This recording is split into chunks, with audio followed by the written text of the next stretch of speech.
విశాఖపట్నం శ్రీ పైడిమాంబ అమ్మవారి పండుగ సందర్భంగా అమ్మవారి తోలేళ్ల ఉత్సవం ఘనంగా నిర్వహించారు. భక్తులు ఆర్పీపేట శ్రీ పైడిమాంబ అమ్మవారి ఆలయం నుంచి బయలుదేరి పాత జైలు రోడ్డు సమీపంలో ఉన్న శ్రీ దుర్గాదేవి ఆలయం వద్దకు చేరుకున్నారు. అక్కడ ప్రత్యేక పూజల అనంతరం 300 అమ్మవారి ప్రతిమలను భక్తులు తలపై మోసుకొని ఊరేగింపుగా జగదాంబ కాన్వెంట్ జంక్షన్ జ్ఞానాపురం మీదుగా ఆర్పీపేట అమ్మవారి ఆలయం వద్దకు చేరుకున్నారు. గుడి వద్ద పూజలు నిర్వహించి ప్రతిమలను భక్తులు వారి ఇళ్లకు తీసుకువెళ్లారు. భక్తులు వారి ఇంటి వద్ద పూజలు జరిపే ఆర్పీపేట అమ్మవారి ఆలయం వద్దకు తీసుకొచ్చి ప్రతిమలు సమర్పించారు. ఎమ్మెల్యే గణబాబు, సిపి శంకరభద్ర బాగ్చి అమ్మవారి ప్రతిమలను తలపై మోసి అమ్మవారి ఆలయ విశిష్టతపై మాట్లాడారు. ఈ సందర్భంగా పలు సాంస్కృతిక కార్యక్రమాలు నిర్వహించారు.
గ్రామంలో వెలిసి ఉన్నటువంటి అమ్మవారు వందల సంవత్సరాల క్రితం నుంచి ఉన్నటువంటి అమ్మవారు.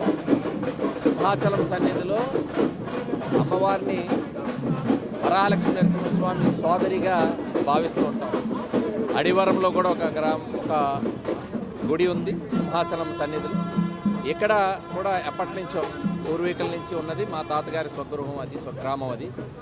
రామూర్తిపేట గ్రామంలో వెలిసి ఉన్నటువంటి పైడితల్లి అమ్మవారు ఇప్పటికీ గ్రామీణ వాతావరణంలో అప్పుడు ఉండేటువంటి సంప్రదాయాలకు అనుగుణంగా ఏదైతే తోలేళ్ల సంబరం ఈరోజు ఘనంగా విశాఖ నగరంలో అప్పటికే ఓల్డ్ టౌన్లుగా ఉండేటువంటి ఈ ప్రాంతం నుంచి ఇక్కడ ఉండేటువంటి అమ్మవారి గుడి దగ్గర నుంచి ఈ ప్రతిమలు ఉత్సవ విగ్రహాన్ని తీసుకొని కాలినడకన మొక్కుబడులు తీర్చుకోవడం అనేటువంటిది ఒక ఆనవాయితీ.